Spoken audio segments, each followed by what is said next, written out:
Hello, Jocelyn.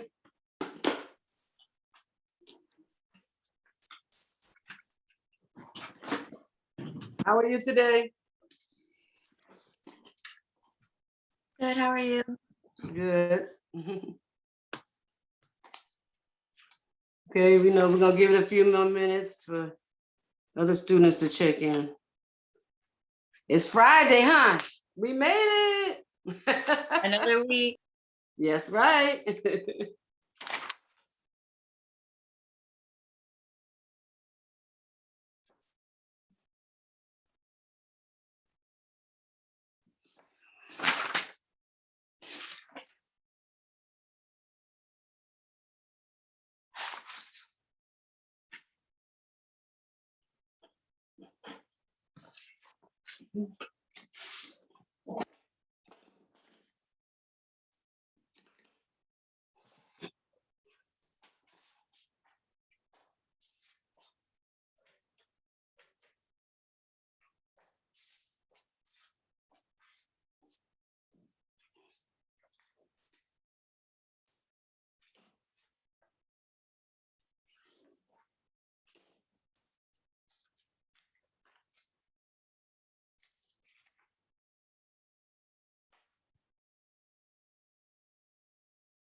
We'll give it like 5 minutes and we'll get started.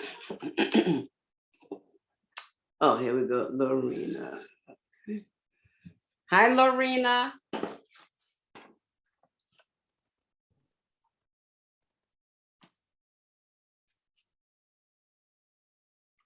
Hello.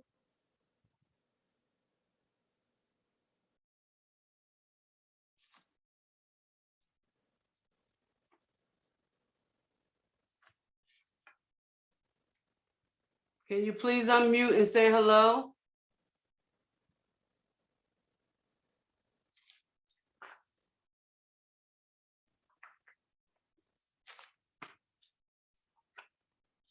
Okay.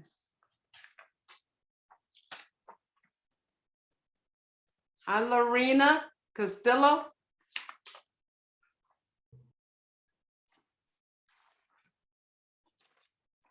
She's having a.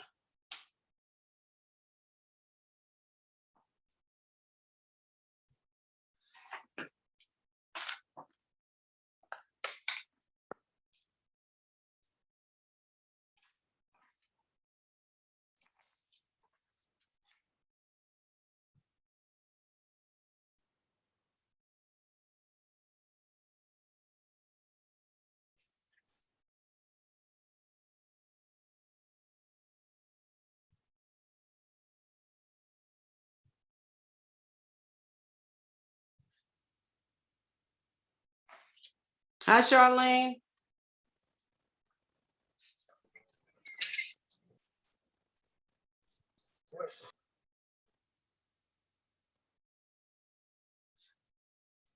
Hello, Charlene. Hi, Miss Michelle. How you doing? Good. How you doing? I'm doing good.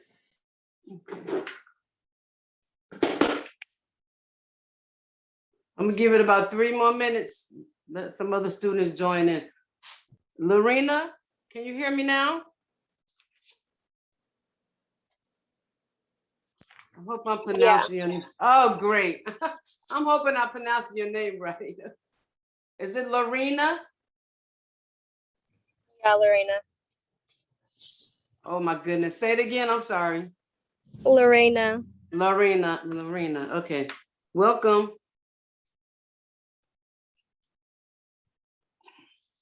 Hi, Jennifer.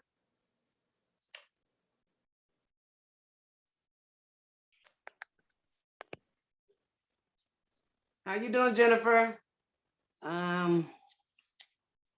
Brianna? Who else came in? Gina. Hi, Gina. Hi. Okay. Very good. I'm just taking attendance. About 2 more minutes and let some more students jump in. Okay. So we're still going over chapter 6, which is salon business. Okay, today I want to talk about salon ownership.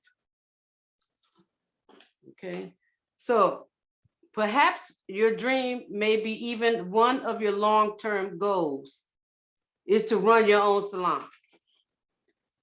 The successful salon owner, through ambition and hard work, can enjoy personal and financial security. And the creative freedom to develop and build a lucrative business.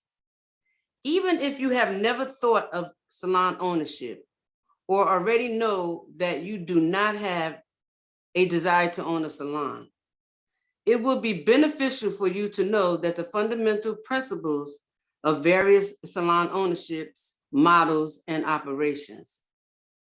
Understanding the inner workings of salons will create a foundation that will allow both you and the salon owner to meet goals together. This section of the chapter will explore how to begin the process of owning a salon. You could start off as a commission. You can build your client up and go to renting a booth. And sometimes when the salon owner sees your dedication, your honesty, and your enthusiasm, they might even ask you to go into a partnership. You just never know where your career will lead, okay? So the first step is self-appraisal. Hi, Mackenzie.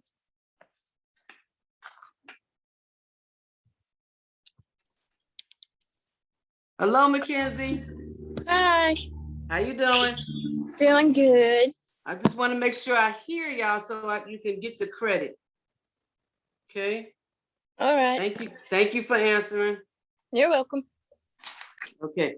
So we continue with Salon Success, Chapter 6. And we're covering over salon ownership. So a salon owner does not have to be all things to all people.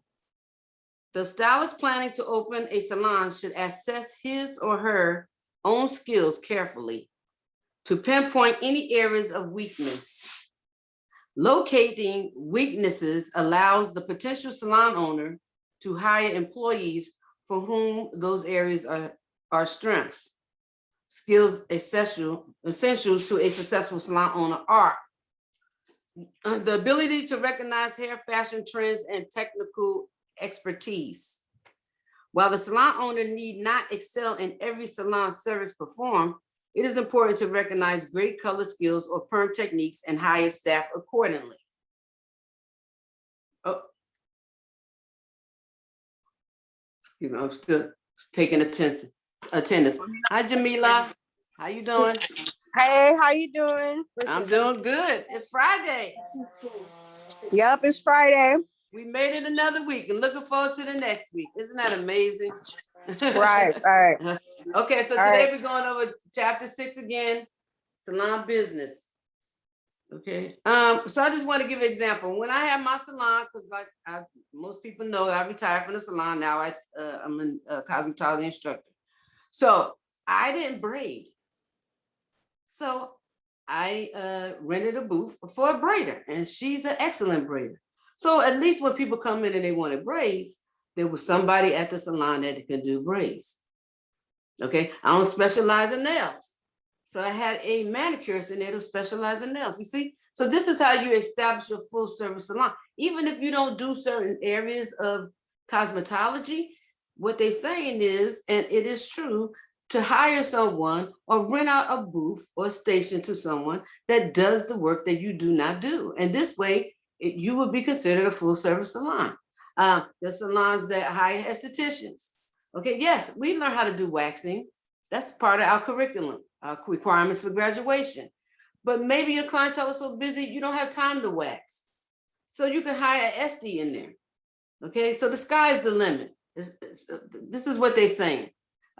Do your self-appraisal. Know what you can and cannot do, what you're willing to accept, and who you're willing to let into your salon to cover all bases.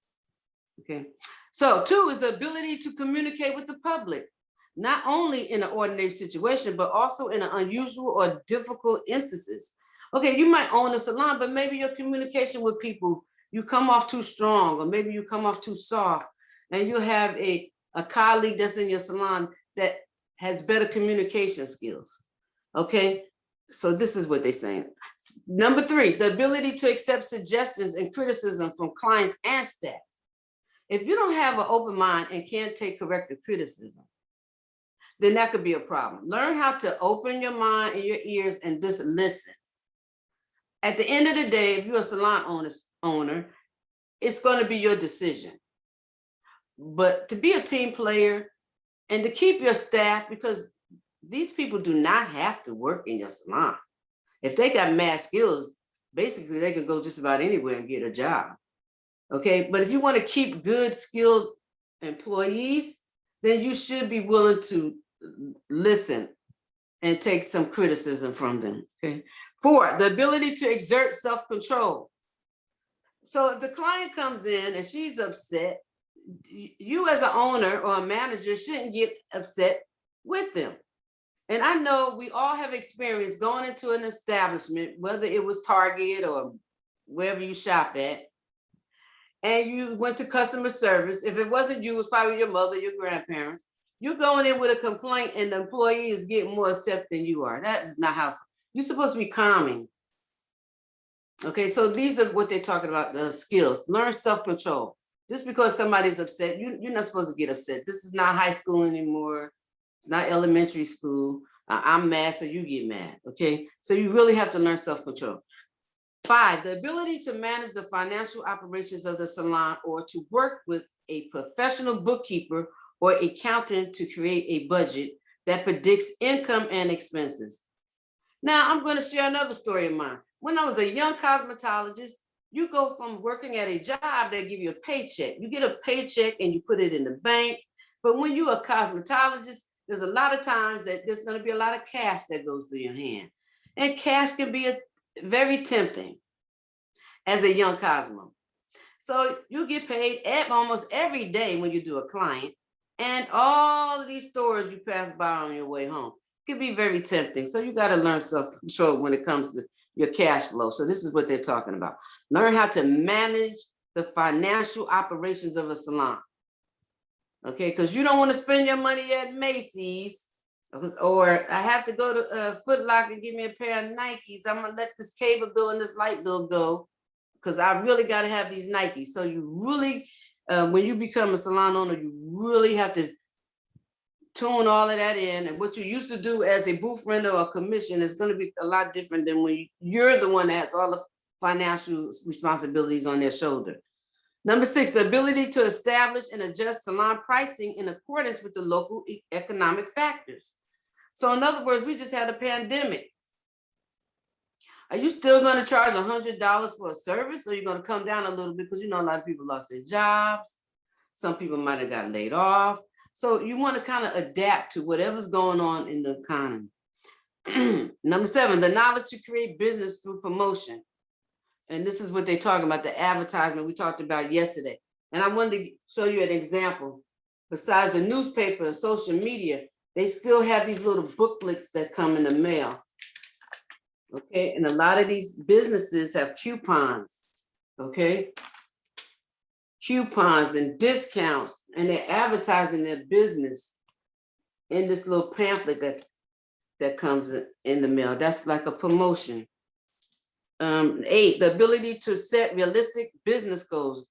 9, ability to organize a business plan into an executive summary to include your goals, market potential, marketing strategy, financial projection, and your exit plan. These skills can be learned and developed through study and hard work. The experience you gain working as a stylist in someone else's salon will provide you with the invaluable opportunities to watch and learn. Poor or inexperienced management and or bookkeeping systems have been the cause of failure for many salons. Many local colleges and universities, however, offer management and business training that can combine with your cosmetology education to help you become the owner of a successful salon. Okay. Types of salon ownership. There are 4 types of ownership. One is a sole proprietorship, is a business owned by one person who is in the complete control of the business, receives all profits from the business, and is responsible for all debts and losses. 2 is a partnership, is a business owned by 2 or more persons. All costs of the opening, operating, and maintaining the businesses are shared by the partners as agreed. Partnerships can be between persons with different management or styling skills. One may be excellent designer while the other has management ability. This relationship builds on the strengths of each and avoids weaknesses. Caution, a partnership agreement should be legally written. The agreement should specify the rights and obligations of each partner. In the event that a partner decides to leave the partnership or sell his or her portion, there should be a written buyout agreement. Verbal agreements lead to misunderstandings. A solid based relationship between partners is essential for a partnership to work. 3 is a corporation. Is a legal entity separate from its shareholders, which form under legal guidelines. A corporation has character or articles of incorporation describing the purpose of the corporation and the structure of the company. A corporation is actually owned by its shareholders. The shareholders elect representatives known as the board of directors. And you hear this a lot in these big companies. Okay, so just say Chevron gasoline. They have the owner, the CEO, but you have all these shareholders. They have to have these meetings. They go into the boardrooms and conference rooms, and everybody has to agree on what the business agenda is. You can't have one person saying this and the other person saying that. They have a vote on it. But in a beauty salon, of course, it's going to be maybe a little smaller. Okay. It could go anywhere from a 4-chair salon to chains of salons, okay? Which brings us to the franchise. Okay, so I know everybody has seen Supercuts and Fantastic Sam's, and J.C. Penney's has a salon. And these are franchises where you see more than one in different parts of the United States. Great Clips, that's another one, okay? As well as McDonald's and all these fast food restaurants. Those are franchises. You have people that will buy into the business. They are the owner of that particular establishment, but it's still a franchise, okay? So a franchise is more a form of operation than a form of ownership. A franchise is simple, an operating agreement in which a fee is paid to a parent corporation in exchange for fixtures, promotion, advertising, education, and management techniques. The owner of a franchise agreement can be a sole proprietor, a partnership or corporation.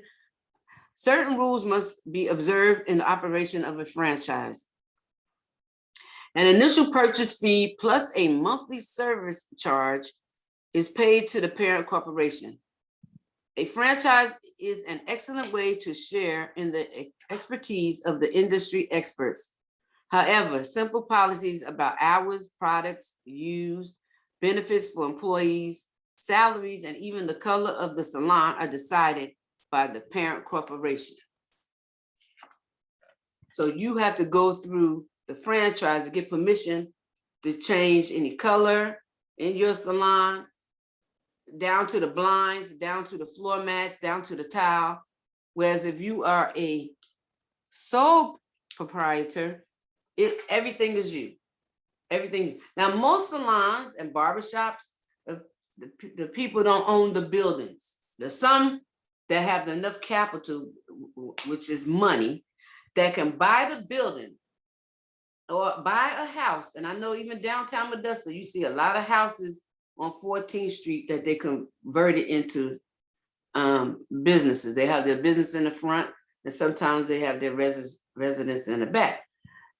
Now, that is a very economical way to do it, because this way you don't have to pay for your rent or your mortgage somewhere else, and then you're paying for your business rent or to lease that business in another building. So if you could actually own or buy a building and your quarters is one place and your business is somewhere else, that'd be ideal. Okay, and the first salon I had was in Oakland, and my apartment was upstairs and my business was downstairs. And it was ideal when my children were small. Okay, so I'm just giving you examples that just different parts, different cities you work in, they might have different retail, different zoning laws too. That's very important, because you can't just say, I want to open a business here. It has to be a commercial business. It has to be a commercial area. You have to be zoned for that. You can't just open a business in just any residential area, okay? So this is when your homework comes in handy. You have to research all this stuff before you spend a dime. So the requirements of a salon. To begin the process of salon planning, you will need to research the following. After you establish what kind of business you want to go into, whether it's a sole proprietorship, or you want to be a partner with somebody, you want to be a corporation, or you want to be a franchise. So once you determine that, then you have to look into the requirements of a salon.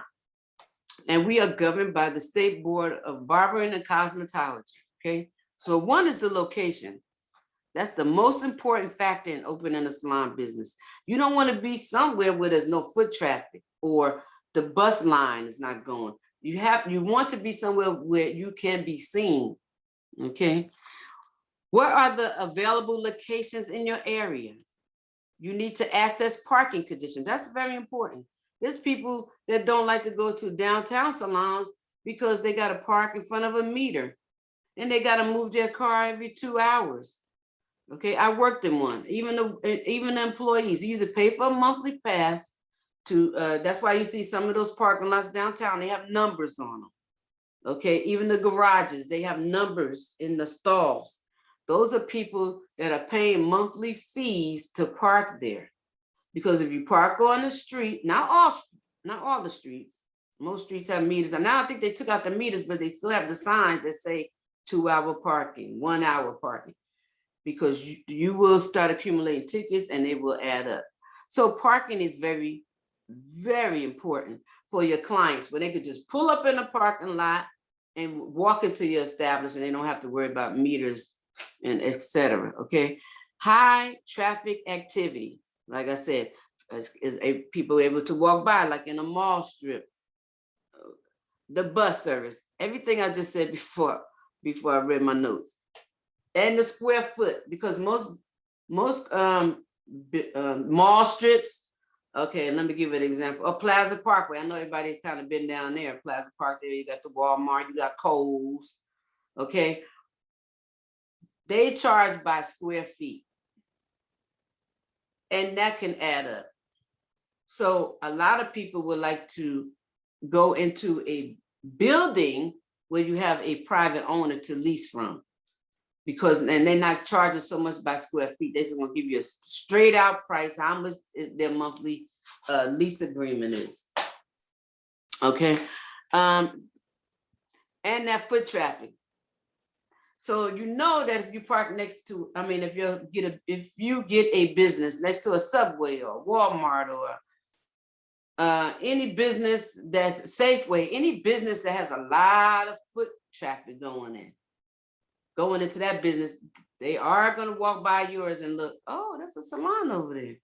Okay, So that's what they mean by foot traffic. Try to pick something where there's a lot of foot traffic. Even before you try to get into opening your own salon business, I would try to pick a salon to work in that has a lot of foot traffic, because that's how you're gonna build up your clientele, by your walk-ins and your referrals. Okay. So market need. How many salons and stylists are there in the area? That is important. I mean, if you are passionate about your work, it doesn't matter if there's 6 salons on the same block. Everybody is going to make money. There's enough to go around, okay, as far as clients. What are the cosmetology service offered? Prices charged, types of potential clientele. So basically, you want to see what your competition is, okay? Like, what's their prices? I mean, if they charging $12 for a shampoo blow dry, and you charge $45 to $50, you know, you just want to weigh everything out. A 10-year forecast of the economic future of the community can usually be obtained from the local chamber of commerce or economic development agency. So if you are interested in a building, what they're saying is that you can contact your local chamber of commerce, and Modesto has one, and you can kind of get an idea of that area. They have all the information on, like, how long this person has been in business there, so on and so forth. Okay, because you really don't want to be in an area where you see the business was here for a year and then they went out of business. Okay, that business went in there and then they went out of business. So something about that area might not be too good. Okay, maybe they have a lot of crime in that area. Okay, a lot of break-ins. So you want to consider all of that. Cost of necessary improvements. Improvements include dollars that must be spent to meet a salon unique plumbing and lighting requirements, such as shampoo bowls and color areas, and to upgrade electrical wiring, heating, air conditioning, and so forth. A landlord will sometimes share in this expense. Salon equipment is a separate expense and is not included in improvements. So once again, I want to give an example. I had 2 salons. So the first one that's in the Bay Area, the one that the apartment was on top of, at least that, but it was, we call it an empty shell. It was just nothing in there but the 4 walls. So that meant I had to get a plumber, an electrician. You got to get permits from the city. Okay, that was an empty shell. So we had to do all that wiring, all the plumbing, and buying the equipment. The second salon that I owned in Modesto, it came furnished. So it was already established. The owner moved out of the state and wanted to get rid of it. So that was very easy. It was move-in ready. Okay. But now, over a period of time, you slowly replace your equipment. You know, the shampoo bowl start getting raggedy, you replace that. The dryers break, you replace that. So it's more economic if you can find a business that's going out of business, or they're relocating and they just want to just wash their hands of it. Okay. A lot of time that's just luck, or you just happen to be in the right place at the right time. Okay. So I just want to give those 2 examples. All right. So you want to get the right advice before you just start pushing out your money. They suggest that you go to an accountant, and then you need to go to an insurance agency. Okay. And most people will go to a lawyer, especially when there's big bucks involved, because a lawyer is an advisor on the legal obligations of the business ownership, borrowing money, signing rental lease agreements, and assuming tax responsibilities. You should consult a lawyer when documents are being signed or when establishing a type of ownership requiring a written agreement, such as a partnership or corporation. You may also want to contact a lawyer prior to signing a purchase or rental agreement to determine the existence of any outstanding debt against the building or business. Lawyers are normally paid on an hourly basis for all phone calls, in-person consultations, or preparations of documents. Ask the rate before consulting with a lawyer. So now that brings us to the compliances, okay? The salon owner's responsibilities also include being in compliance with all local, state, province, and federal rules, regulations, and laws. So basically, you can't just say, I want to open up a salon. Here's a building. Okay, let me go move my stuff in. No, it doesn't work like that. Examples include city zoning, which I talked about before. You can't just open a salon in a residential area. There are some residential areas, meaning that where people dwell and people live at. There are some residential areas that let people have businesses there, but you have to check with your local city, county, okay? Building codes, city or county waste disposal rules, assigned state province regulatory agencies, licensure regulations, the Internal Revenue Service, the Occupational Safety Health Administration, OSHA, OSHA, and various acts such as the Americans with Disabilities Act, ADA, which allows access and fair treatment in the business and educational environment to disabled persons. A lawyer is able to assist the salon to be in compliance with all regulations. That's another thing. You have to make sure that the bathroom door is wide enough so wheelchairs can get through and walkers. You have to have ramps so people can wheel their wheelchair up the ramp. Okay, so it's not impossible, but so it can be done. And this is not to deter any student. This is just to educate you so you know that one day when you decide to be a salon owner, you'll know the guides, rules and regulations, and give you an idea of where you need to start. Okay. Space requirements and floor plans. So in general, it takes 120 to 150 square feet per stylist to create an efficient working space. Square footage is obtained by multiplying the length of the location by its width. For example, a 15 by 30 foot space is a total of 450 square feet. 15 by 30 equals 450. A distributor sales consultant could help you design a sample salon layout based on 3 to 4 stylists working in a 450 square feet. Some regulating agencies have specific minimum space requirements for each stylist. In this instance, the salon will be licensed to employ a maximum number of stylists working at one time. So in other words, you can't get a small salon and try to pack 10 stylists in there, okay? It has to be 450 square feet per space. As the owner, you could give more space per stylist, but you would need to be aware that your investment costs would rise, which may cost the salon more than is profitable. The ideal salon arrangement has an efficient traffic pattern. The best design requires the fewest steps for the client and stylist to travel. And this is so true. You don't want to have your station over here and your sinks way over there. And then they got to go all the way on that side to get to a hair dryer.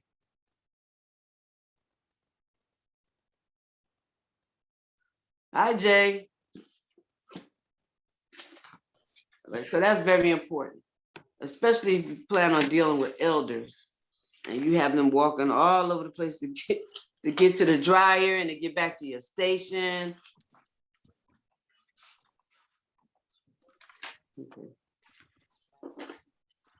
Okay, so this is why part of your homework is designing your own salon, whether it's on a in the shoebox. When I taught phase 2 and 3, we did a shoebox, and students went and made their own little sinks and their dryers and stations. You could do it on a poster board.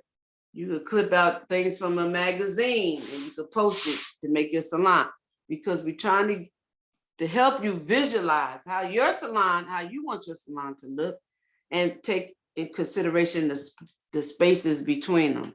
Okay.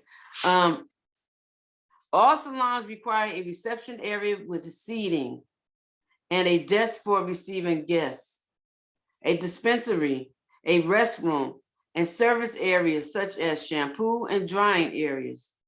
In addition, many salons have a retail display and promotion area, a lounge, laundry, and utility room. Develop a floor plan for a proposed location before trying to determine any details on cost of equipment or interior decorating. If a location cannot be arranged with an efficient floor plan with a minimum capital improvement cost, look at other locations.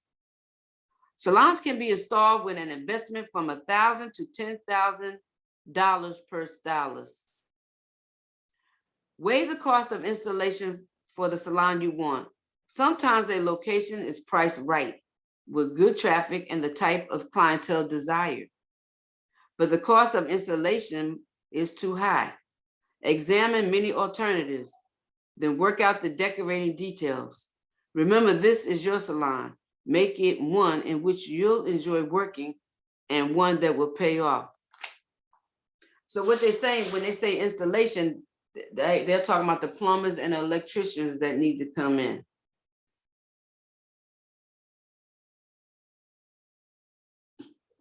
Hi, Isabella.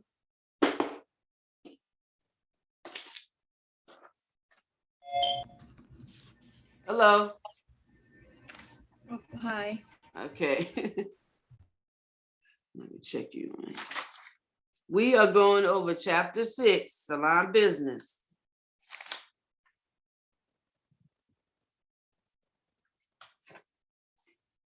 Okay, borrowing money for your salon.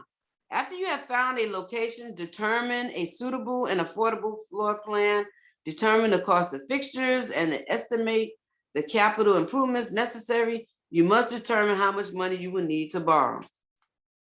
It is important to note that you should not sign a rental agreement until you have received your loan approval.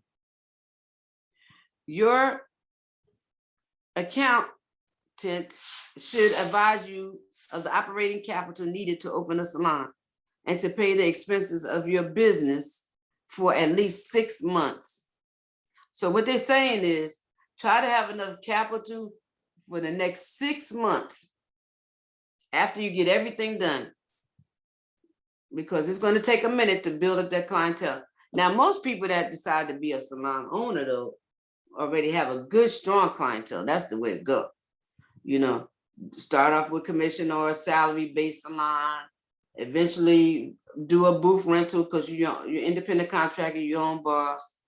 Save up your money and do your planning, borrow some money, have enough set aside for the next 6 months in case your clientele falls off, the money's not coming in, you have at least 6 months of savings somewhere and you can pay your bills. Okay, so generally you must be willing to invest some of your own money in the salon for an institution to grant a loan. It is important to make all your loan payments on time to avoid default, failure to repay, since you will be granted future loans based on your ability and willingness to do so. So now we're going to talk about rental agreements.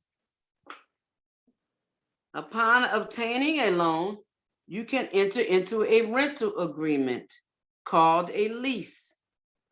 Normally, a lease should extend for 5 years with an option for 5 more years in order to avoid unexpected rent increases. So what that means is if you lock into a 5-year agreement, they're going to lock you into that price. So this says $1,200 a month. It's going to be that price for 5 years.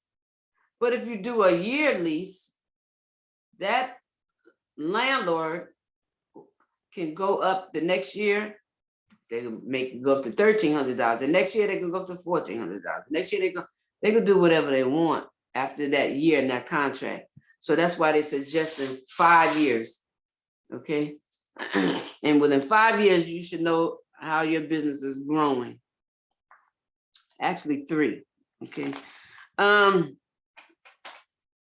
So normally a lease would extend for 5 years with an option for 5 more. It is unprofitable to install a salon for less than 5 years due to the time needed for a new business to grow and flourish.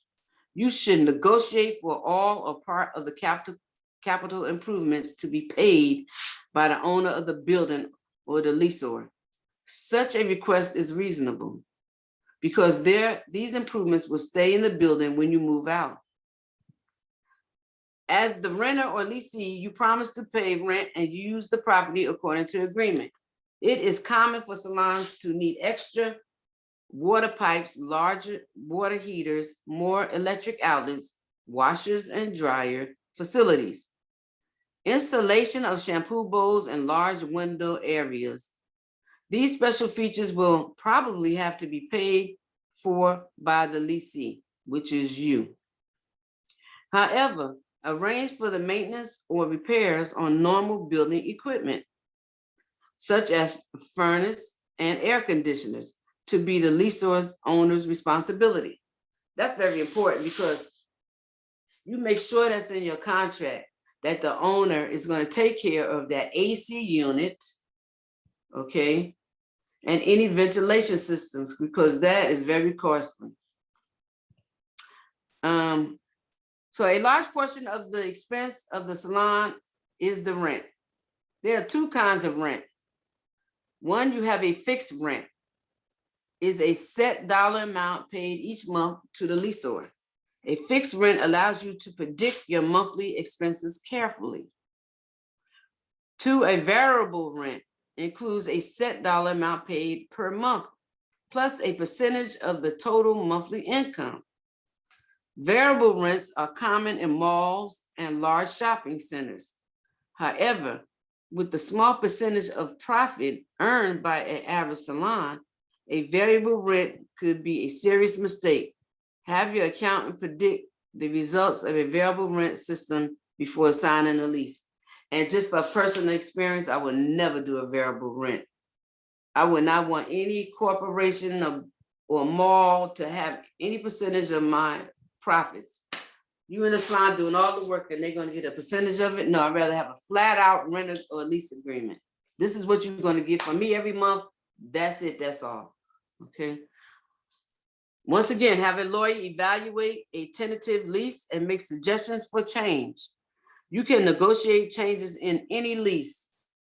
Remember, don't sign a lease unless you, your lawyer, and your accountant are satisfied that it is fair and reasonable. Now we're going to talk about the types of insurances, because I would not ever own a business without having any kind of insurance. I wouldn't even, when I rented a booth and I was an independent contractor, I had my own insurance. But everybody's different, but I definitely would suggest having your own. As stated previously, insurance is a form of risk management.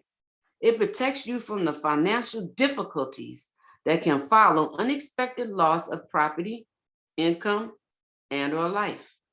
The following are types of insurance available to eliminate some of the risks of being a business. So you have malpractice insurance. It's a policy that protects the salon owner from financial loss that can result from an employee's negligence while performing hair, nail, and skincare services on salon clients. Every salon professional should be insured by the salon owner. This insurance covers the cost of a lawsuit or settlement resulting from the damage caused to a client during any service. Now, when I had my salon and I had booth renters in there, I had insurance. I sure did. A lot of independent contractors will get their own insurance, like I did when I was one. Okay, so there's nothing wrong with having extra.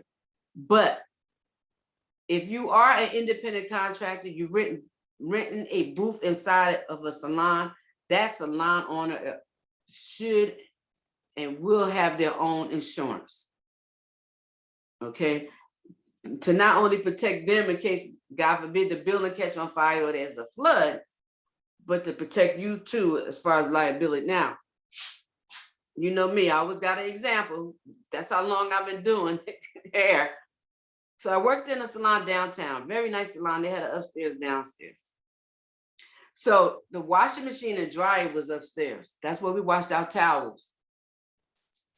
Well, overnight, one of the pipes busted to the washing machine. So all of that water rained down on all the equipment, our stations, our products. It was just a mess. We were out of work for 3 weeks. So guess what happened? They go by how many clients that you do that day. They average it out, the insurance company. So we got paid. We didn't get paid until the insurance company cut the check. But it was just giving you an example of the owner having a good insurance, and it was able to compensate their employees. Those are the kind of salons that you want to work for. That not only are they protecting themselves, they're protecting you as well. So that's why I gave that example. So even though we were out of work for 3 weeks, we got compensated for it. Okay. But if they didn't have good insurance, or they didn't think about their people that's renting their booths, they would have got paid for their damages and you would have been at a loss. So when you are interviewing for a salon, you need to do your own interviewing. You need to have your own questions and make sure they have all of these things in play for you to protect yourself. Property or premise insurance. So we talked about malpractice insurance, and now I'm going on to property or premise insurance. Is a policy that covers the actual salon equipment and physical location in case of natural disasters like fire, theft, or burglary, or accidents occurring at the business. It covers replacement of lost items and carries a liability clause that will pay a claim if someone is injured on the premises. The third kind of insurance is product liability. Is a recent addition to available insurance coverage. With the huge number of products found within the cosmetology industry, a need for protection has developed. This coverage protects against financial loss arising because of injury damage resulting from the use of a product.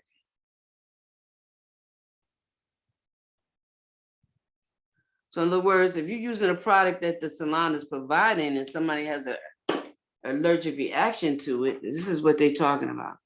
They have insurance that will protect that.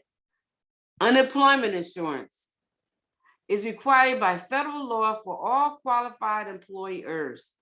Employers pay into a central fund that offers compensation to be laid, if you're laid off, displaced, or otherwise eligible employees until suitable employment can be found and or designated amount of time has passed. Then you have workers' compensation insurance. Is a state-controlled insurance required by law. This insurance is paid directly to the state on a quarterly basis to cover any expense resulting from an injury to an employee. If the employee is injured while working in a salon, all medical expenses are paid by the state, and the state provides the employee with a guaranteed income until the employee can return to work.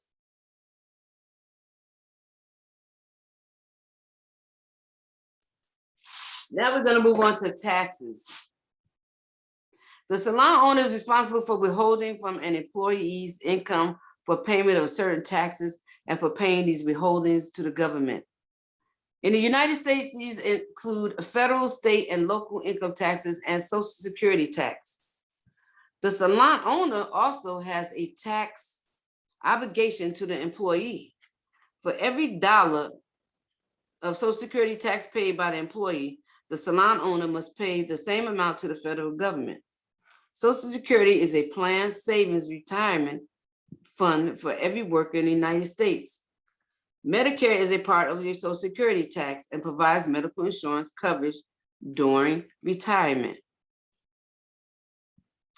The salon owner must also provide an annual W-2 form for each employee.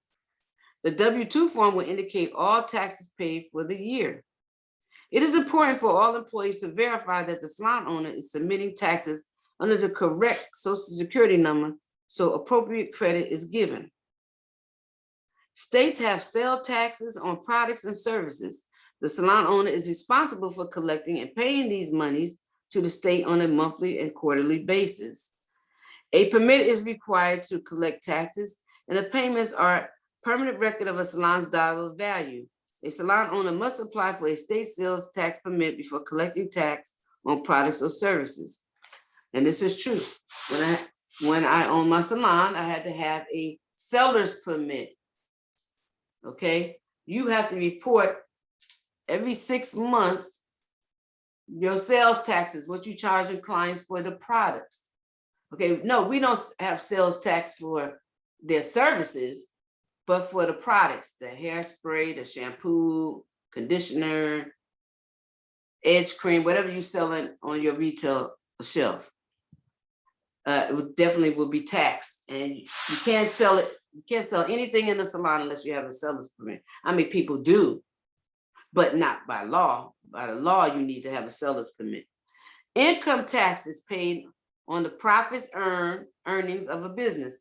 The Internal Revenue Service establishes criteria for reporting profit and loss. Now, that's if you are hired by a salon owner as an employee. If you are booth renting in the city of Modesto, you need not only your own business license, you have to file your own taxes. You are, and that's what an independent operator is. You are doing everything yourself independently. Okay? You have to get your own insurance for your booth, pay your own taxes, get your own business license, and get your own seller's permit. Okay. Oh.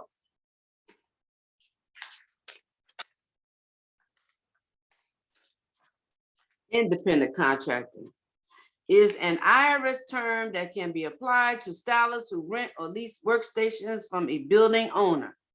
Rental or leasing fees can vary depending on urban or rural locations. The building owner provides a location in which to work and pays the utilities. The stylist leasee provides all professional supplies, telephone line, products for retail sales to clients. In this system, the stylist, who is considered self-employed by the IRS, reports income and pays self-employment tax directly to the government each quarter. There are no benefits provided to the leasee designated by the salon owner other than a place.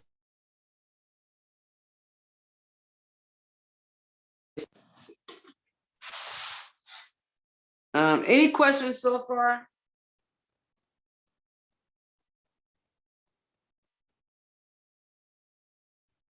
Excuse me for 1 minute. Nobody has any questions? Is anybody planning on?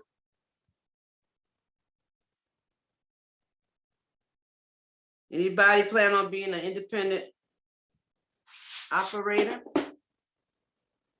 Nobody? Does anybody plan on being a salon owner? One day? No? So, does anybody plan on being an employee?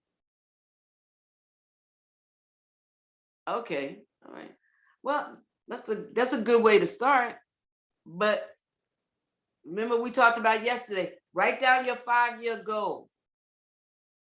Okay, because what you might want to do this year might be different in a year or 2 years from now. Okay.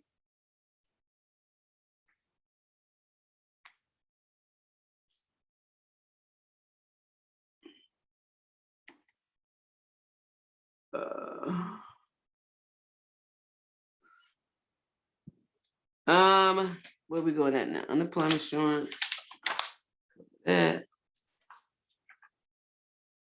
Salon philosophy, policies, and procedures.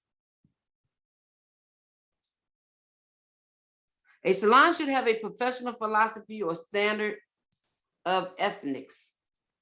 Creating a policy and procedures handbook is the first step in developing these standards. It provides a set of rules for the owner and staff to work by and can be revised as needed. A salon handbook should thoroughly outline the salon's owner's expectations of employees. Information contained in a salon handbook might include job descriptions, educational and professional requirements, client relations policies, and employee conduct guidelines, location of material safety data sheet, MSDS information, guidelines on dealing with client or staff disabilities, hours, prices, service standards, record keeping policies, benefits, infection control standards, care of equipment, absent policy, complaint policies, and causes for termination of employment. A salon handbook should also inform the employee about what to expect from the management. The employer is expected to provide a safe and pleasant working environment, reasonable working hours, salary structure, products and supplies, and sanitation services. So in other words, you clean your maintenance area and the salon will provide a janitor or a housekeeper that's going to clean the whole salon, mop the whole floor and the mirrors. But it's still, whether you booth renting or you working as an employee, you should still keep your area clean, just like we teach in school. You keep your area clean, okay? The employer should also provide a format such as a weekly or bi-weekly salon meeting in which employees can offer suggestions and opinions and expect unbiased considerations to be given to the topics and ideas they might bring up. These provisions could be covered in the handbook as well. Okay, so now that you have explored the steps to opening a salon, it is time to consider important aspects of salon operations: hiring, compensation, pricing, advertising, retailing, and receptionist duties. Hiring. Hire employees who meet your standards of honesty and professionalism. You might consider conducting 2 to 3 interviews to determine if a stylist is the right candidate for employment in your salon. The salon owner needs to apply for a federal employer identification number before hiring employees.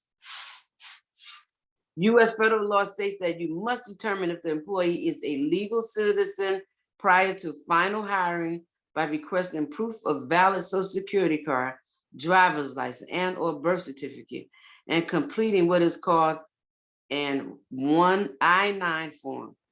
A copy of the completed I-9 form, along with a photocopy of supporting proof documents, should be placed in the employee's file. After hiring, introduce the new employee to your entire staff and make him or her feel a part of your salon team. Compensation. There are 3 common ways an employee can be paid. 1, a commission structure is based on a percentage of the dollar income the individual stylist creates by serving clients. Perhaps the stylist does 10 cuts at $10 per cut in an 8-hour day. The total or gross income is $100. A percentage up to 50% is normally paid. At 50%, the stylist receives $50 or $6.25 per hour worked. This pay structure is based on the number of clients and the amount of work done. Now, I can't tell anybody what to do. I can only share with you my life experience. When I first moved to Modesto, I worked in a commission salon. She did not do any booth rentals. And as I got older, I realized why she didn't. because basically, if I do $1,000 worth of work each week, guess how much she got? $500. I'm doing all the work. I'm in there sweating and blow drying and curling and doing sculptures and one client after another. And she's not doing absolutely nothing, and she's getting $500 a week. You see? So when you look at it in that big picture, I don't know. But maybe to get started for a year or something, it depends. I'm just trying to give this all you students something to think about. You really need to think about. So that's commission. We're gonna move on to salary, the salary structure. Is a compensation system that guarantees a set income on a weekly or monthly basis. This salary is similar to salaried positions in all professions, whether you work for Target or Macy's or Sizzler. You know, those employees get a paycheck every week or every 2 weeks. Whatever hours they work, which usually people work the same amount of hours, they're gonna get the same amount of pay. That's straight up salary. Nobody's gonna get a cut of any of that, except for the IRS, of course. They're gonna get the taxes out of it. But anyway, moving forward, this salary is similar to all professions. Salon owners like salaries because educational costs and employee benefits such as health insurance, pension plans, and paid vacations can be budgeted if the payroll is based on fixed salaries. Okay, so that's a salary structure. Now you have a salary plus commission structure. Guarantees a certain amount of money on a regular basis and allows additional payment based on the number of clients the stylist brings into the salon. This system gives the stylist a steady paycheck while rewarding the stylist for building a clientele. Now, when I was fresh out of beauty school in the early 80s, first job I landed, I had a salary commission job.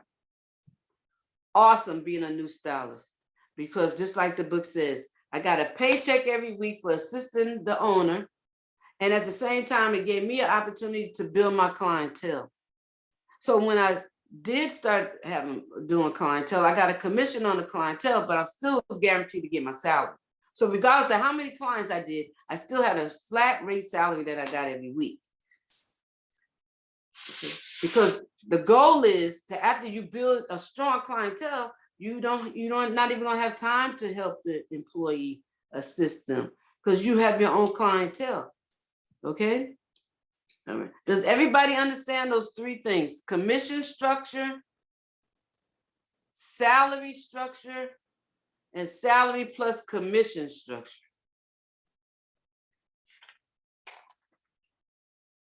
Pricing. Service prices should be determined by conducting a market survey.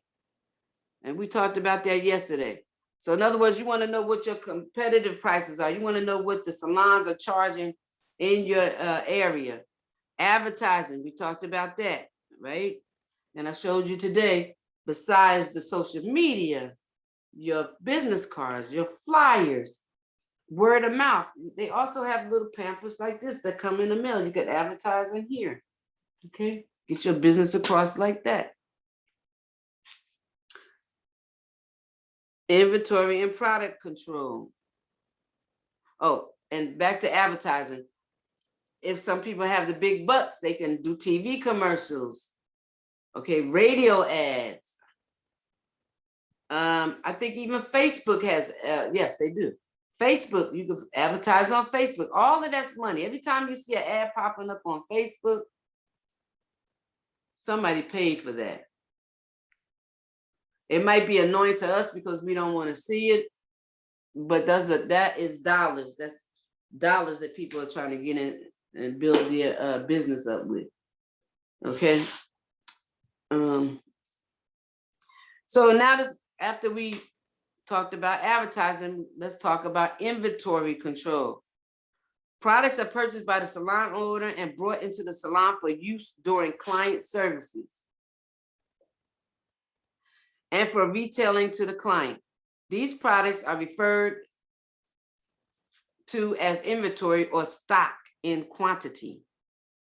Inventory is generally identified by two categories, professional and retail.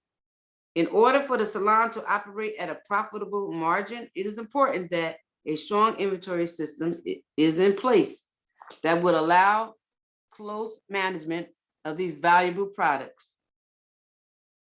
Proper inventory practices also indicate that emphasis must be placed on ensuring timely ordering of products. Not having a product available to perform a service or meet a purchasing need of a client is not good business practice. There's nothing like having a appointment on your appointment book for a color service, and you didn't make sure that you had the color in your color cabinet to do that client when they came in. That is very unprofessional. So make sure, usually the owner does, but when you're independent operator, you are in charge of your own towels and your own products. Okay, so, and even when I was an employee at a salon, I still made sure the inventory was right, because that's still a reflection on you. Okay. So inventory control is very important. Receptionist duties. Okay, let's take a 10-minute break, and we come back. We're going to talk about receptionist duties. Okay, ladies, 10 minutes. We'll be back at 3:14.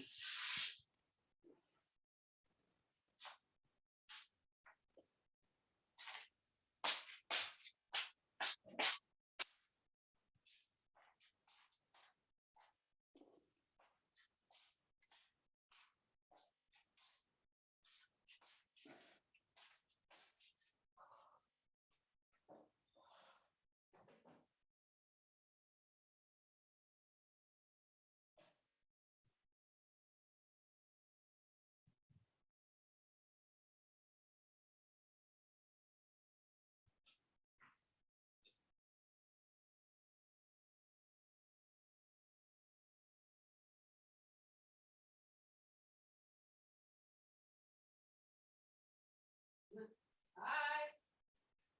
One more 10-minute break.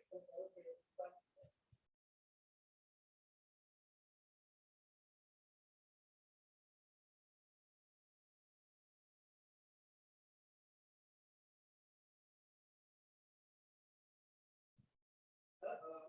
Got the remote? Well, you got a power button, right? You got it on?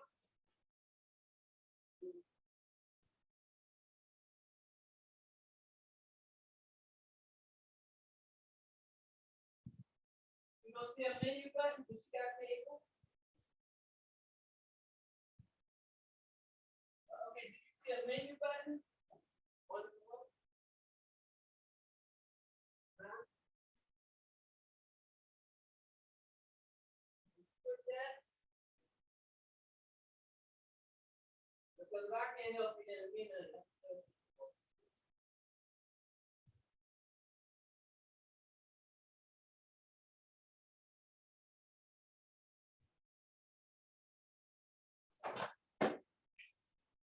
Yeah, you could call them.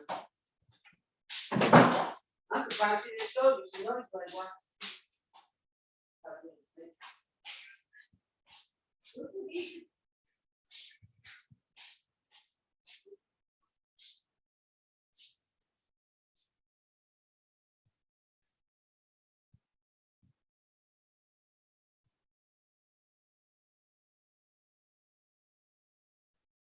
They might be screaming. They don't have cable.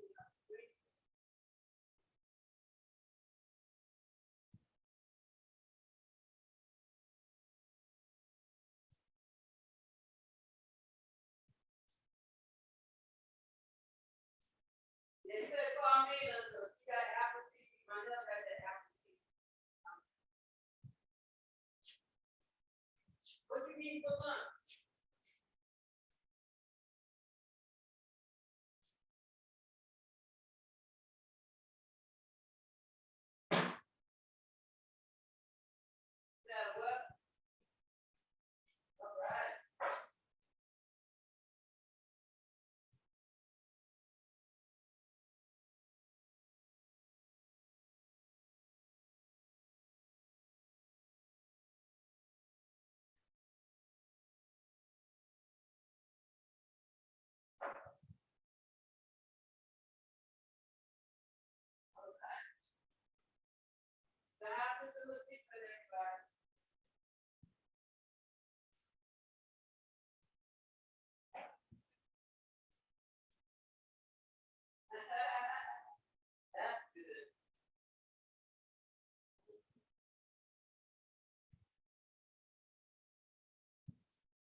know, because I got some young students there.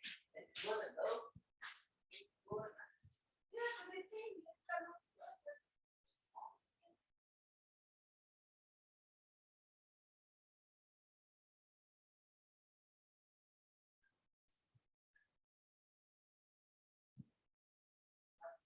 Well, I did. But anyway,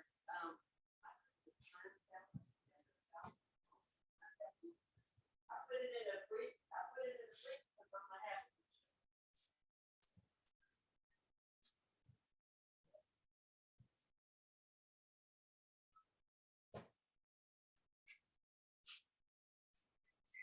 Well, she's coming tomorrow. I don't have to go home. That's why I did it. But,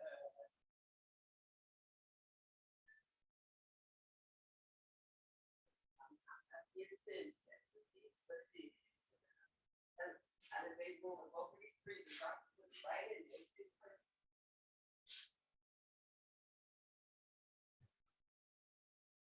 I know. One of the days was like, what do I eat? Right out there, boy. When I get up, I have to eat.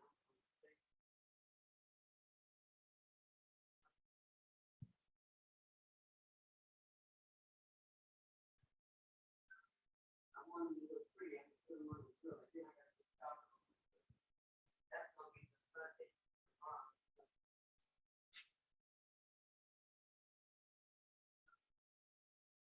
All that other stuff. Yeah. No, I put it in carrots. I put it in broccoli.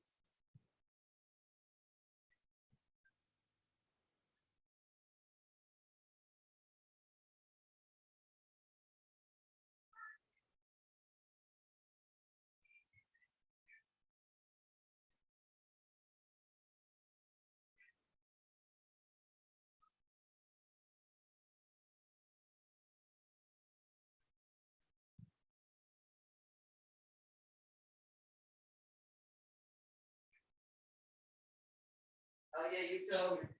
Okay, Ma, I have to call you back. I got 2 more minutes. I'll call you back.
Okay, we're back. Hello. Hi. Okay, so receptionist duties. In many cases, oops. In many cases, the receptionist is the first person to greet the clients as they arrive. If the salon does not have a full-time receptionist, the salon owner usually appoints a stylist to serve in this capacity as needed, or the stylists rotate throughout the day, meeting the needs of this area.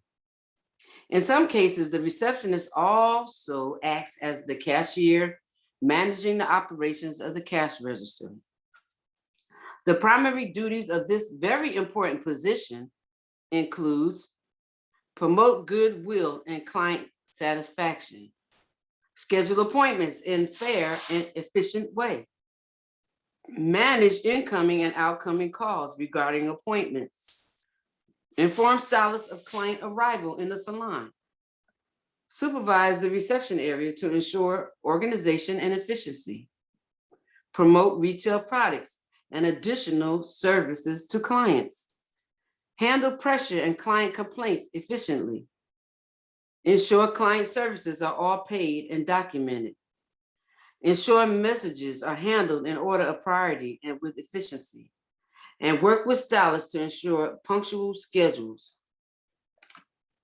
Keeping clients' records easily accessible in a central location may be one of the receptionist's responsibilities as well. A poor receptionist can ruin a salon's operations.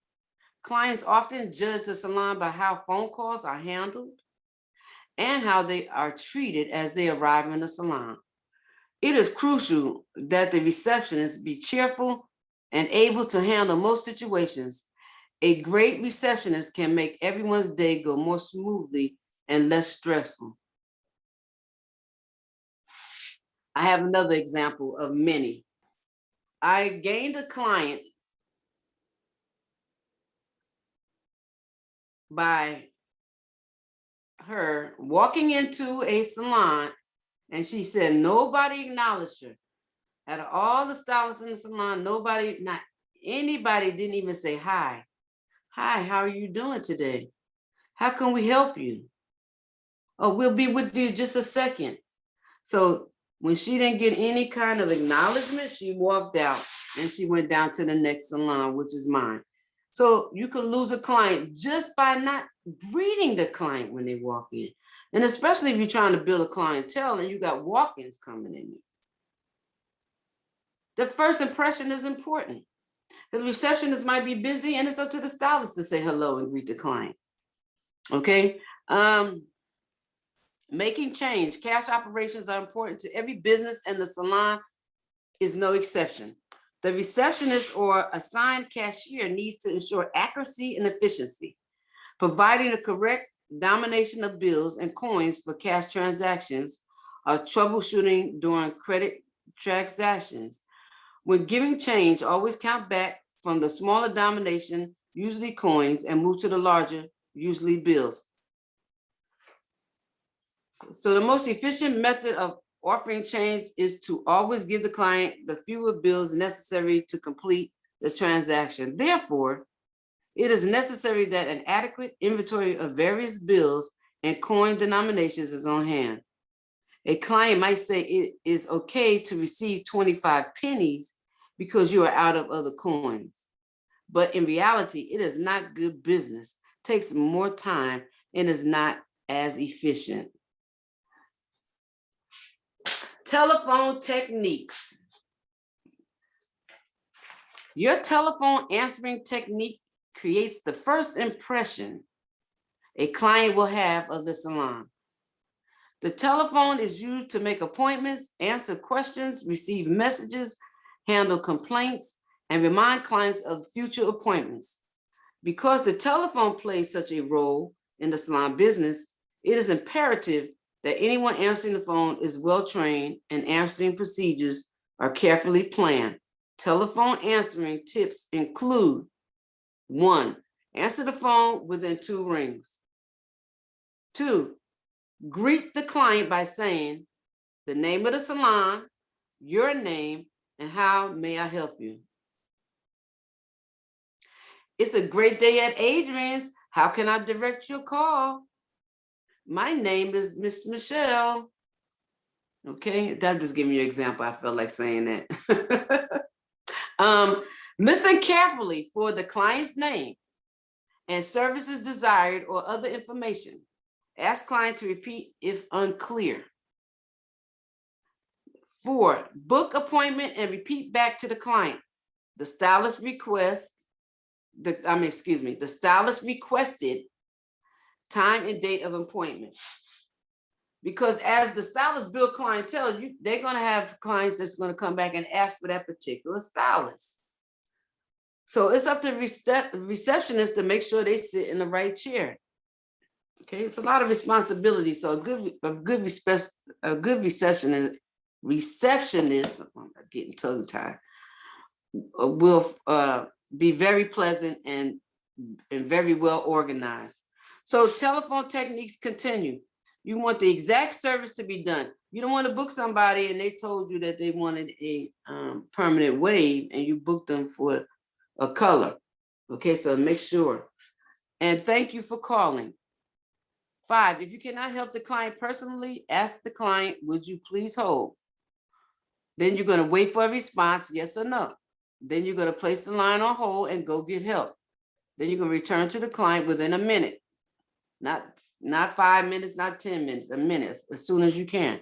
If a message is being left, include date and time, from whom the message is intended, name of the caller, phone number of the caller, exact message, and repeat back the entire message and deliver the message at the appropriate time. So note that booking appointments can be done more efficiently if the person answering the phone is aware of the stylist's skills, their speed, prices, and availability.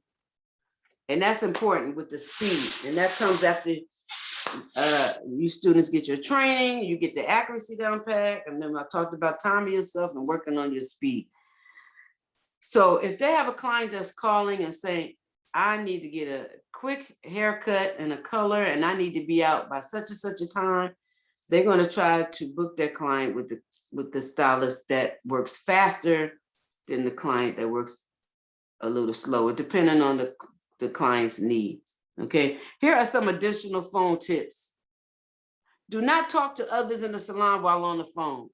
That is very rude. It's also rude to talk on your phone when you got the client in your chair, because now we got cell phones these days, right? Avoid sounding harsh, shrill, or irritated. Use good grammar. Speak clearly, calmly, and with enthusiasm. Be courteous. Speak at a moderate pace and avoid interrupting the caller. Handle complaints tactfully by asking the client to come into the salon so everything possible can be done to please him or her. If a client refuses, offer to compensate the client according to the salon policy, or ask the client, what would make you happy? This is when you're handling complaints. I think I left that part out. Handling complaints tactfully by asking the client to come into the salon. Okay. Take a complaint very seriously. Just one unhappy client can directly affect your salon's reputation, the stylist's reputation, and your future income. Always maintain self-control. When informing clients of pricing, be exact. A client expects to pay a quoted price unless informed that preliminary stylist client consultation is required. Okay, because a lot of times you can't quote a price. It depends on the length of their hair, if do they want color correction. So you can always say, when you come in, we'll do a consultation, and then you can let them know what the price will be in person. Don't promise that a chemical service can be performed without hair analysts. If an analyst is salon policy, performing a chemical service on chemically damaged hair can result in even greater hair damage and can possibly result in a malpractice lawsuit, the salon and or stylist. In a salon without a full-time receptionist, take turns answering the phone. Distribute new clients who don't request a particular stylist among all stylists with openings. Book others, and they will book you when they are answering the phone. Remember, telephone techniques are tremendously important. Skillful handling turns a price inquiry phone call into a new client for your salon. Soothes the ruffled feelings of a customer who might otherwise leave your clientele, and generally increases your salon business. Now, for example, there's some people that call around for prices and to get a feel of the salon. So if you're pleasant and helpful, you might be $5 or $10 higher than the other salon, but they like your personality. They like the way you treated them on the phone, and they'll pick your salon, even though you're a little higher versus the salon that's a little cheaper, just because the way you treat them over the phone. Scheduling appointments. The process of scheduling appointments is a primary importance within the operation of the salon. Generally, appointments are scheduled according to the type of service and the speed of the stylist. Important information that is noted on the appointment book includes the following: the stylist's name, the scheduled service, appointment time, client's name, date, and the client's phone number. Frequently, additional information is added to the appointment book by using codes that represents various types of clients. Codes used for identifying client types might include the following: walk-ins. Walk-ins clients might be represented by placing a W next to the client's name to indicate the client did not call ahead for an appointment. Request clients could be indicated by a R next to the client's name to identify a specific stylist has been requested to perform the service. In an effort to serve the needs of the client, the salon could notify this client if the requested client stylist is absent on the day of the scheduled appointment. Transfer clients might be indicated by placing a T next to the client's name to indicate that the client is able to be transferred to another stylist. This code is very helpful if a stylist is running behind schedule or in the case of absence of the assigned stylist. Now we're going to move on to salon retailing. And I know we talked briefly about this yesterday. Okay, retailing. So retailing in the salon, selling products for client home care will help make you a successful stylist and will show your clients you are interested in their grooming needs. It is an ongoing process that requires effort and dedication, just like the services you learn to perform. Successful retailing in the salon requires you to look for new ways to interest your clients in the products you recommend. Selling is the international pastime of exchanging services for products, money for expertise. This system of exchange is as old as human existence. Even in Stone Age society, humans bartered to acquire daily needs. Bartering, which gradually became selling, represented a simple exchange for essentials of life. Today, selling combines psychology and sociology in a sophisticated system. Selling has become an important form of expression in society. The systems of exchange are the same, but the approach has become more subtle, more direct. Successful selling could best be defined as the art of professional recommendation. In your daily communication, you may be practicing recommendations without even knowing it. When you try to convince someone of the merits of an idea or your ability to get the job done, you are really asking them to believe in you. In the professional beauty industry, you take these you take this a step further and begin to use confidence and expertise to recommend a product or service. You are in effect persuading someone else to trust and believe in your professionalism. So the key to retail selling in a salon are remarkably similar to convincing others to like and believe in you.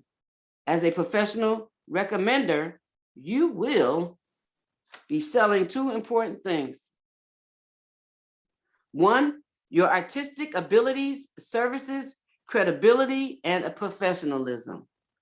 Two, retail products, grooming aids, and implements. So recommending. When you begin working in a salon, you will be well trained in cutting and styling hair and will feel confident providing those and other related services to clients. Your clients will learn to trust and believe in you and your talents as a professional, and most will be very willing to listen to your recommendations. Clients who come in to you will want to learn how to take care of their hair, skin, and nails at home between visits. A logical extension of your salon service is recommending the kind of quality products for use at home that will complement your styling services. Clients will appreciate your concern and will usually accept your recommendation of hair, skin, and nail retail services. That is so true. They are going to be so happy with the outcome of their hair. They're going to trust you and they're going to believe anything that you tell them. And they want to keep it up. They want it to look as close to as when you did it as a professional when they get home. They have to continue to keep that style up. So clients will appreciate your concern and will usually accept your recommendations of hair, skin, and nail retail products. Professional product recommendations will help you establish a clientele that will remain loyal to you and to the products you recommend. Retailing is part of a total professional concept, a complete approach to clientele service. Successful salons are those whose staff members are effectively recommending their services and a quality line of retail products. So, knowledge and confidence. To promote retail products effectively, you must have confidence in yourself and the products you recommend. That confidence comes from thorough knowledge of each item and thorough firsthand experience with the product. So basically, the more you use the product on clients, the more knowledgeable you will be. And that will help in your sales. The more experienced you become while in school, the more successful you will become on the job. The next time someone comes in for a haircut, suggest something that will enhance the hair and benefit the client. Become an invaluable asset to any salon staff by 1, listening to clients. 2, recognizing their needs. 3, offering sound advice. 4, recommending the best products for home use. And 5, communicating professionally while performing services. Okay, let's see.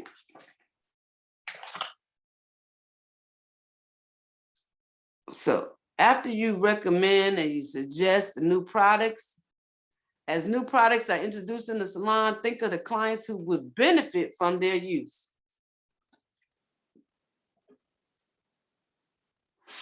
When those clients come in for a visit, present the products, features, and benefits. This suggests that they try the items at home. You are once again reinforcing your concern for your clients and your professionalism in the salon. Your clients will return again and again to buy those items that they believe are best suited for them. And this is the start of your successful repeat business. Having been sold on a product once and having used it and liked the results, clients will more than likely continue to buy products on their own initiative, leaving you time to teach new clients about home grooming care. Closing sale. Just as important as presenting your product features and benefits is the closing of the sale. If you are afraid to ask the client for a commitment after all your effort to present products, you have just wasted time. You, as a salon stylist, cannot earn a retail commission or bonus unless you promote and conclude your professional recommendations of the retail items, nor can you expect the professional services that you perform on clients, such as hair coloring or perms, to last and look attractive unless clients care for their hair at home with the right products. The conclusion of a retail sales is something that you build up from the beginning of the recommendation process. Your positive attitude, your knowledge of the product, your explanation of the product benefits and how it is to be used, and your customized treatment program for the client all reinforce the fact that you expect the client to purchase the product. State the price. If the client has an objection to the price of the retail product, that person is actually saying to you, prove to me that it is worth the investment. If the product features and benefits have been clearly personally related to the client's needs, price will be less important. If a client does raise a price objection, you haven't presented the features and benefits thoroughly enough to convince them to make the purchase. By returning to the important points that have been missed in your presentation, such as a personal need, you will give the doubtful client more reason to buy the item. With the proper in-salon education, the client will plan to spend a certain amount of money each month on the right home hair care products. So the next time you make a retail purchase of some sort, listen to the salesperson presentation. Evaluate it in terms of the features and benefits of the products. You could walk up and down the mall on the weekend and they've got those those little booths out in the middle, and there's always somebody trying to stop you. They almost try to knock you down, like with those curling irons, the flat irons, or lotions, perfumes, okay? And they're gonna talk even if you're walking by, right, ladies? Have you ever experienced that in the mall? Walking down the mall and somebody wanna stop you and say, oh, can I try this on you? It's a lotion and it does this and this and it has moisturizer in it. Or do you mind if I curl your hair? I don't know if they do that now since social distancing, but it does happen, okay? All right. Buyer types. Understanding different types of potential consumers and what motivates them to buy will help you in closing the sale. So, identifying buyers. You have the ready buyer. This one is open-minded and will take a chance on new products without hesitation. Be sure to keep this buyer aware of the new products the salon is offering. Then you have the logical buyer. They want to know all the facts about the product. Think carefully about buying without much regard for who else likes or uses the products. Explain to the logical buyer what a product will do, how it should be used, then supply him or her with available literature. Leave the client alone for a moment to make a decision. Then you have the emotional buyer. Purchases more on personal reasons than facts. Maybe the client's friend has a similar product. The emotional buyer is quite often an impulsive, spontaneous person who reacts to color of packaging or aroma of the product. Describe how the product will improve cosmetic appearance, show results with proper use, and demonstrate the product's use for the customer. Make sure this buyer understands the benefits. Then you have the bargain buyer. Wants to save money at all costs and is not as interested in quality of the product as price. Be sure to keep this buyer aware of any sale items or salon promotions offered. Don't push the client. Then you have the stubborn buyer. Puts up a struggle and has a strong desire to debate with you.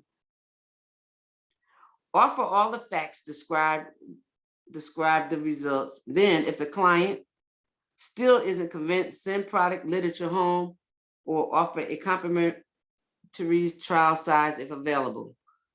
These buyer types are only generalizations and can be found in several combinations. To effectively recommend products, you must believe in yourself and your professional ability to offer the proper treatments for your client.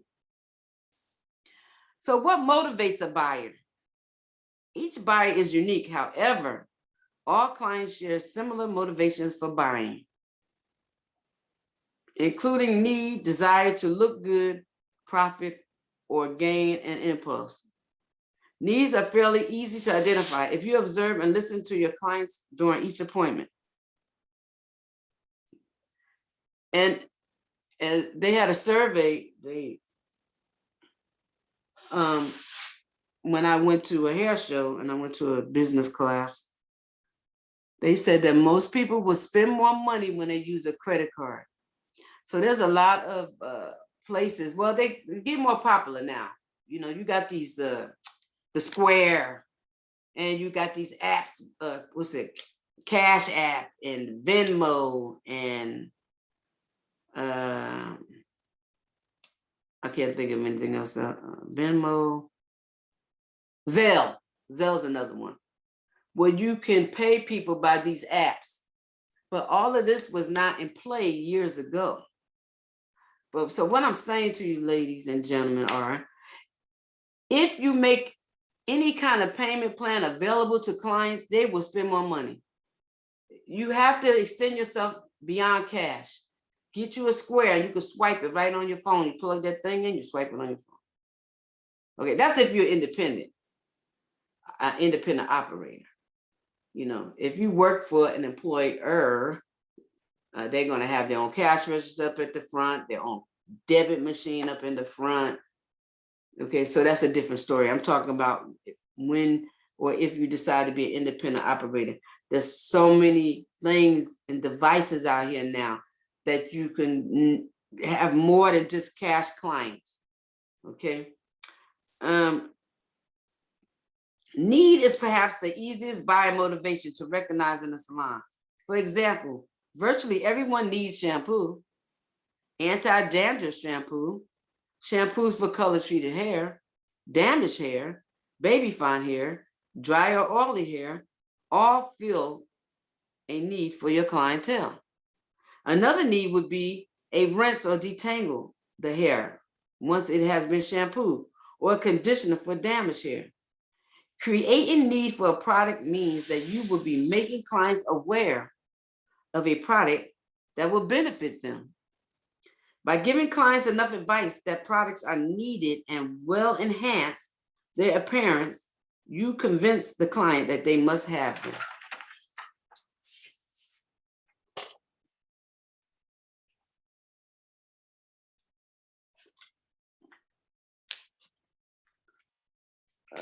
If clients are willing to care for their hair at home, you can write out customized formulas for them and recommend the necessary conditioning products. Follow these steps for successful recommendations. 1, observe and listen. 2, identify and create the need. And 3, recommend products. Salon services will last longer when the hair is properly cared for at home and the right products purchased at your recommendation. Desire to look their best causes people to make retail purchases. Clients are very conscious of their appearance. They will welcome advice from you on how they can keep their hair and skin looking their best. Salons have a built-in market for skin treatment items and hair care products, such as conditioners and thinning hair enhancement products. Clients who have experienced hair loss or aging of the skin require very little convincing to try a quality professional recommended services of products.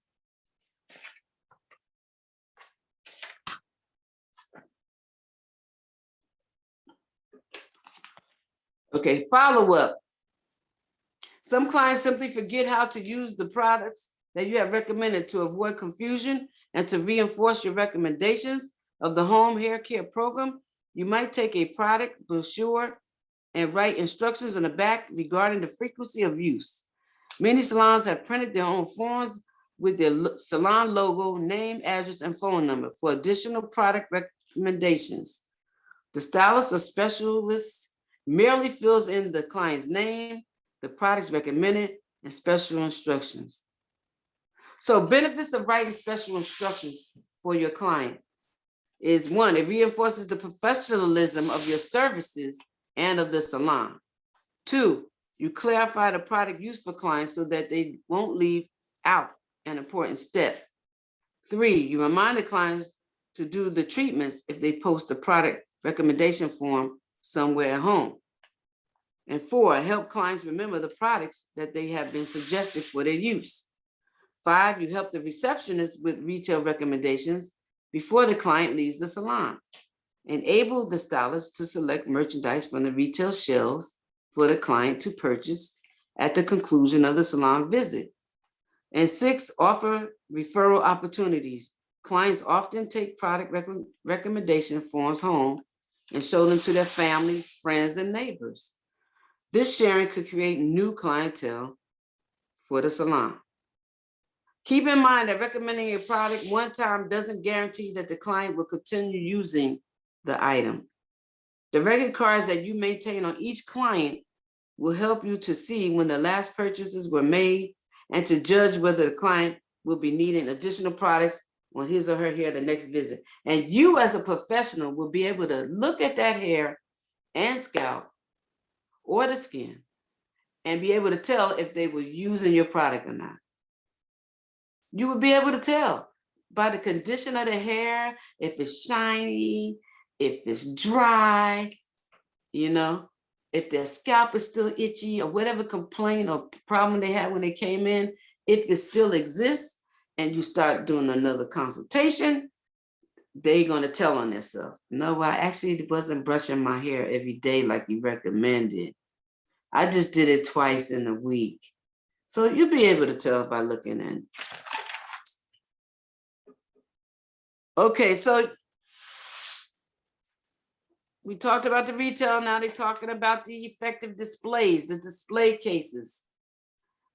So appreciating the value of the salon displays will most helpful to your future as a professional stylist. When you become working in a salon, when you begin working in a salon, you may ask to help in the development and maintenance of the salon displays and dusting off the shelves. If you're in between clients and you see dust on a retail shelf and the salon is reflecting you, what's wrong with you going over there and getting a feather duster and trying to dust it? It's teamwork. I just added that in because it's true.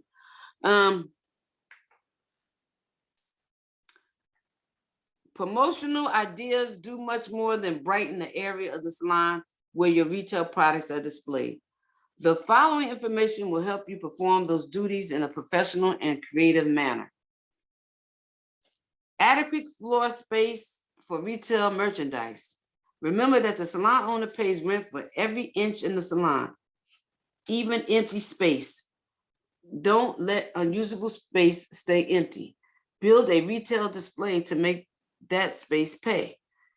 Display shelves for retail products known as stock or stock inventory should blend attractively with the salon decor, but shouldn't disappear from sight because of their bland appearance. Use your imagination, place displays in interesting areas of the salon.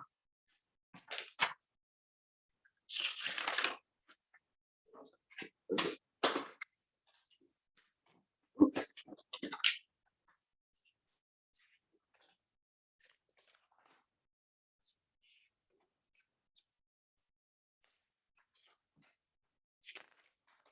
Okay, let's see.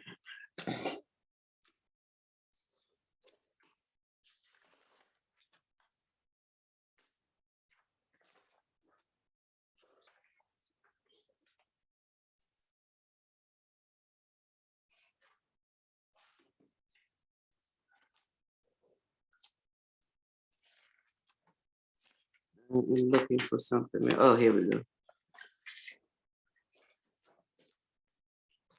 Wait a minute. Oh, okay. You know, I like to do some question and answer time.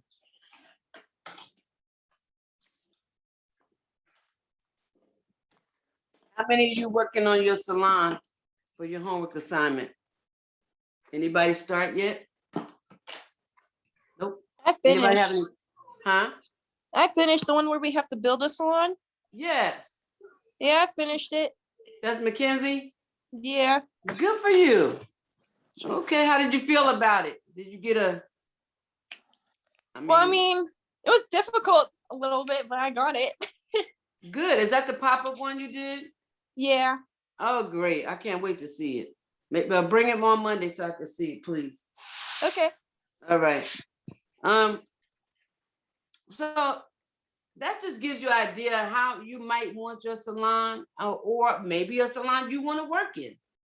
Okay. Like I said, I had my own idea when I was looking for a salon. I didn't want to work in a salon that had 10 chairs.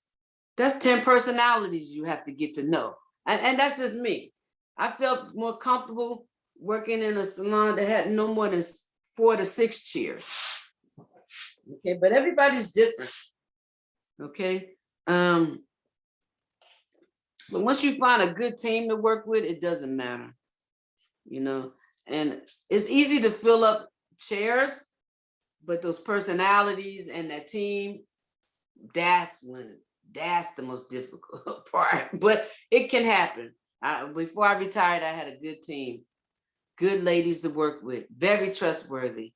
So I just wanted to share that. So let me ask you some questions, okay? And then we're gonna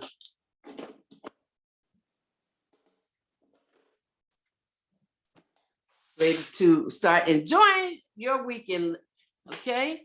What are these descriptions? Which one of these descriptions is not a guideline to be used when creating a resume? Is it A, list awards and special recognitions?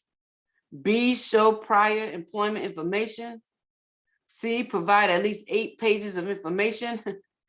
Or D, write the resume in a brief and concise manner? Remember we talked about resumes yesterday? 8 pages. Yes, very good. So that is the one that doesn't fit. You do not need to write 8 pages. That employer would be probably tossing it aside after the second page, okay? Because you need the cover sheet and then just another page that has all your information on it. Places that you worked prior, right? Your name, your information, your age, all of that. During a job interview, it is very important to what? Stay calm and be yourself. Tell a lot of stories. Stretch the truth if necessary, or tell the interviewer whatever you think he or she wants to hear. This is funny. Okay. So during a job interview, I say A, during a job interview, it is very important to what? A, stay calm and be yourself. B, tell a lot of stories. C, stretch the truth if necessary. Or D, tell the interviewer whatever you think he or she wants to hear. A. Very good. Stay calm and be yourself.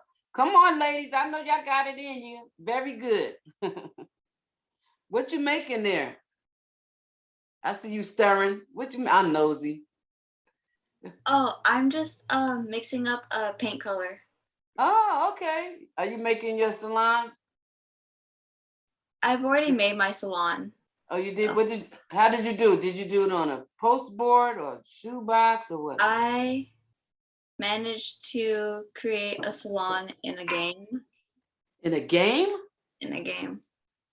Oh, that would be Craft to very, be I would definitely want to see that. That sounds exciting. So you made it like a game board? Oh no, like in an actual video game itself. Like I created it there. What? Yeah. That sounds very technical. Wow, how exciting. Okay, very good. Which of the following abilities is not necessary for a salon owner? Is it A, ability to recognize fashion trends? B, ability to exert self-control? C, ability to communicate with the public?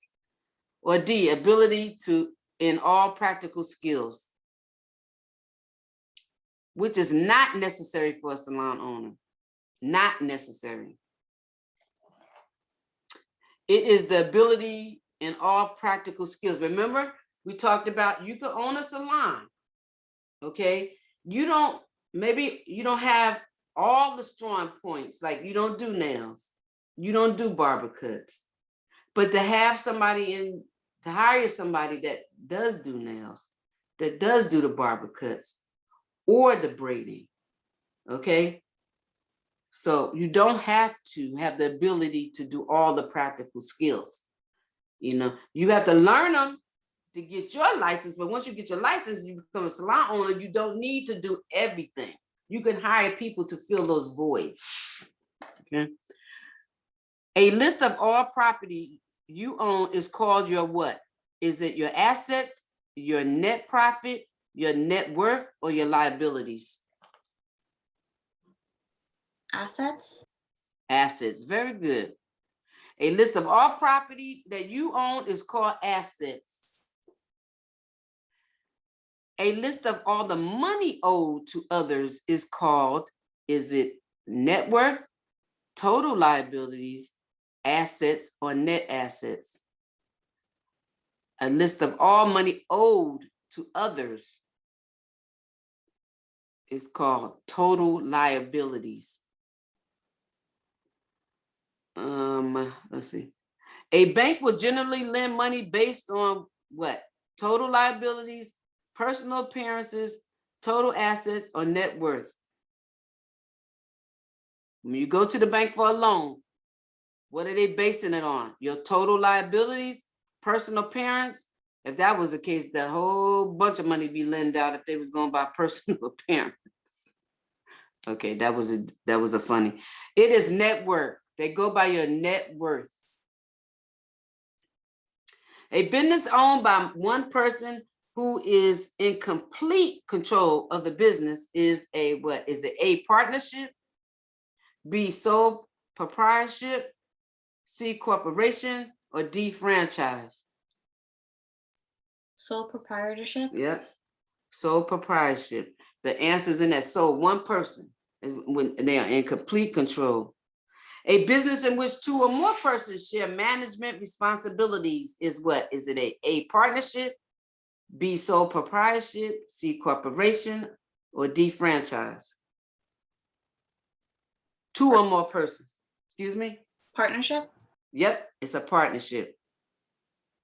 A form of operation in which a fee is paid to a parent corporation is a what? Is it A, partnership, B, corporation, C, franchise, or D, entity? A form of operation in which a fee is paid to a parent corporation is called a franchise. A franchise. An example of franchises are McDonald's and Taco Bell and all these fast food restaurants you see out here. Those are franchises. Let's see. Location is the most important factor in what? Is it A, choosing a distributor, B, choosing a lawyer, C, choosing an accountant, or D, opening a salon? Opening a salon? Opening a salon. Location is an important factor of opening a salon. You do not want to open a salon way out there in the country where the gas station is 10 miles away. Nobody, the grocery store is another 2 miles away. You want to try to have something that's centrally located in another, like a mall strip or McHenry Avenue where traffic is going up and down. What's another popular street here in Modesto besides McHenry? I can name a few. Anybody else got an idea of about a location that you could see yourself having a salon in or by? No idea. What about Stanford Avenue? That's a busy street, right? What about Dale or Sisk Road? Right? What about Pellendale, where Costco is? There's so many areas in this city where traffic is just flowing. So it's very important when you're thinking about location for your salon or for working. If you want to be somewhere where they have a strong walk-in clientele. Okay, one more. Let's see. Which of the following professionals is most likely able to assist a salon owner with an inventory saving idea? Is it a lawyer, an insurance agent, a distributor sales consultant, or accountant? The following professional that can offer advice on the operating capital needed to open a salon and to pay expenses of your business. The answer is accountant. Okay, so you students, you study your chapter 6 and you will be tested next week, chapter 6 on salon business. On that note, does anybody have any questions or concerns about what we went over for the last 2 days? No? Okay, well, everybody have a wonderful weekend and we'll see you next week. Bye.